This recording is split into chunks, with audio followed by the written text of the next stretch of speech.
czajnikowy.pl. Dobra herbata. Napoje typu cola występują w dziesiątkach albo i setkach rodzajów na całym świecie, w różnych sklepach, różnych marek, różnych firm.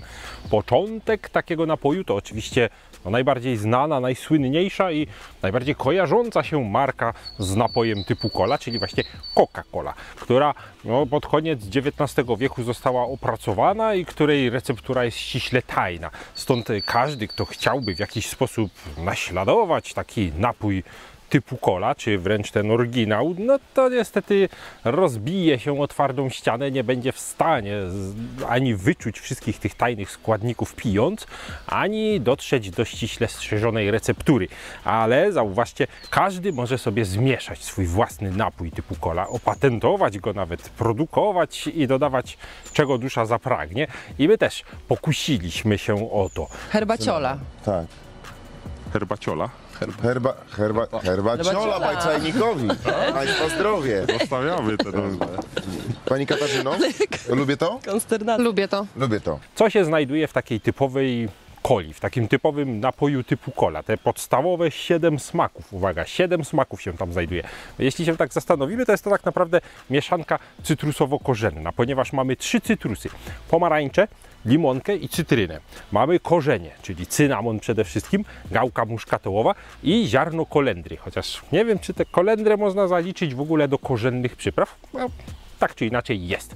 I do tego wanilia jako 7. składnik. Nasz przepis na herbacianą kolę wygląda następująco. Potrzebujemy te wszystkie 3 cytrusy, aczkolwiek nie będziemy wyciskać z nich soku, zwłaszcza z pomarańczy, ponieważ kiedy próbowaliśmy zrobić ten przepis, tak dopracować go, nadmiar soku pomarańczowego sprawiał, że w połączeniu z cynamonem robiło się trochę bożonarodzeniowo, niepotrzebnie.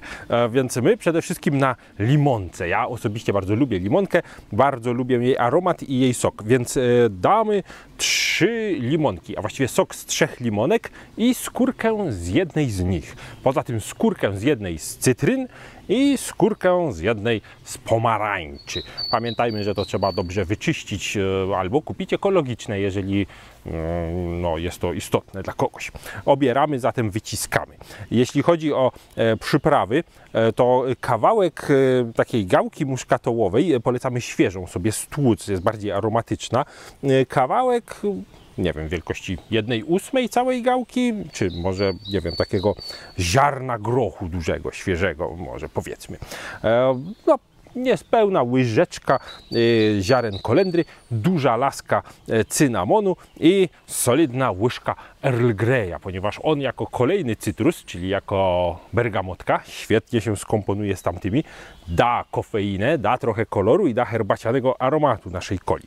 Poza tym ekstrakt waniliowy, może to być w sumie cokolwiek tam lubicie. My mamy taki fajny, nie taki syrop waniliowy, cukrowy, tylko taki ekstrakt. Także polecam. Łyżeczka ekstraktu. Jeżeli lubicie bardziej waniliowe, można oczywiście więcej. No i na koniec całość posłodzimy karmelem. Będziemy to musieli gotować. Zrobimy taki odwar, którego będziemy używali jako bazy do naszej herbacianej coli, bo do tego musimy dodać jeszcze mocno gazowanej wody, żeby były te bąbelki, żeby to trochę rozcieńczyć. Możecie kombinować jak chcecie. To jest te 7 podstawowych rzeczy, które na pewno są w większości tych napojów typu cola, ale zdarzają się inne rzeczy. Można dodać wiśni, soku wiśniowego, na przykład taka sherry coca, na przykład, może być sherry cola. Można dodać różne proporcje tego. Możemy dodać anyżu, możemy dodać kardamonu, możemy dodać, uwaga, liści kafiru. Nawet znalazłem jeden taki przepis, gdzie podobno podkreśla to tę pomarańczowość i goryczkę i bardzo fajnie pasuje. A więc nawet lawenda może się znaleźć w przepisie, może pasować. Eksperymentujmy jak lubimy. My pichcimy według naszej receptury i tej, którą polecamy każdemu herbaciarzowi, który nie może się rozstać ze swoim ukochanym gazowanym napojem, a chciałby.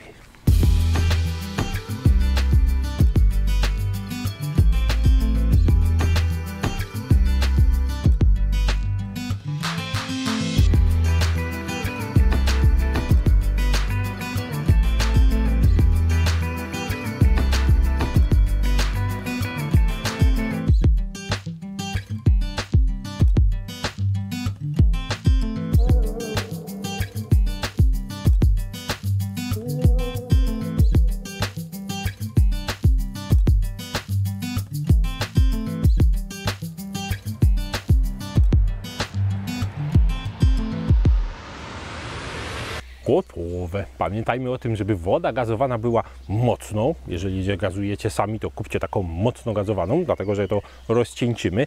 A ogólnie napoje typu cola są dość mocno gazowane. Niech was nie zmyli kolor.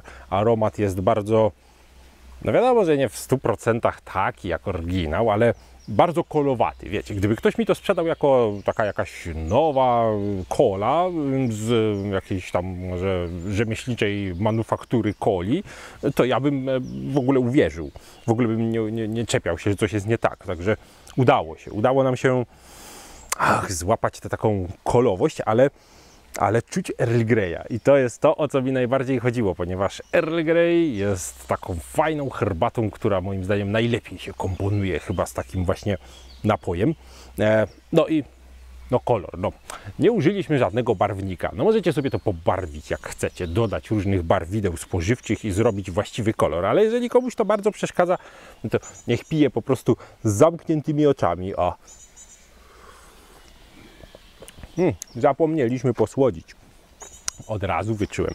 Karmel. To jest to, co my polecamy do słodzenia, chociaż można cokolwiek. Mamy syrop taki karmelowy gotowy, ale jeżeli chcecie, możecie sobie przygotować samodzielnie. Można dodać też cukru trzcinowego, jeżeli komuś się tam nie chce karmelu produkować, ale jest do kupienia taki syrop karmelowy. My oczywiście nie przesadzimy, sami wiecie, ile w napojach kolowych jest cukru, my damy troszeczkę tylko, ale jednak ta słodycz musi tutaj być obecna.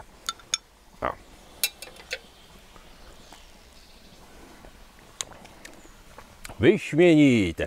Oto herbaciany napój typu cola dla wszystkich, którzy kochają napoje typu cola, ale kochają też herbatę i zastanawiali się, jak to połączyć. Nasz pomysł. Piszcie do nas, czy macie doświadczenia z domową kolą, czy może wymienilibyście coś w tych składnikach, czy podoba wam się nasza receptura i czy będziecie coś takiego pijać. I czy może udało wam się kogoś nabrać, na przykład poprawiając kolor albo zapewniając nieprzejrzyste naczynie, czy kogoś nabraliście, że to prawdziwa kupna cola. Jesteśmy bardzo ciekawi. Do zobaczenia na czajnikowy.pl. Czajnikowy.pl